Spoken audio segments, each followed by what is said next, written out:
بأفضل لاعب في بطولة أوروبا 2016 ليكون نجم أتلتيكو مدريد الفرنسي الوحيد الرابح رغم خسارة فرنسا اللقب الأوروبي على أرضها وأمام جماهيرها.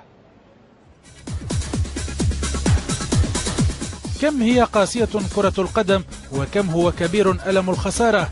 المنتخب الفرنسي لعله خسر مباراة كان عليه الفوز بها مهما كلف الأمر، إلا أنه ربح أشياء أخرى.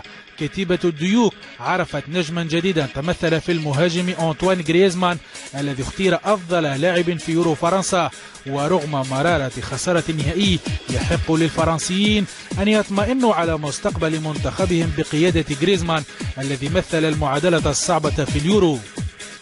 نجم أتلتيكو مدريد الذي توج هداف اليورو هز الشباك في 6 مناسبات وساهم في صناعة هدفين آخرين. فمع المنتخب قدم أنطوان الكثير خاصة في نصف النهائي حين أقصى ألمانيا بطلة العالم بتسجيله ثنائية. فمع الجيل الجديد الذي يقوده غريزمان تغيرت الأمور وأصبح هجوم الديكا أحد العلامات الفارقة في البطولة. لقب أفضل لاعب في اليورو وسام على صدر غريزمان الذي سيبدأ فترة جديدة في مسيرته الكروية بمعنويات متناقضة بين ألم خسارة لقب وفرحة بإيصال منتخب بلاده إلى المشهد الختامي في انتظار قادم المهمات.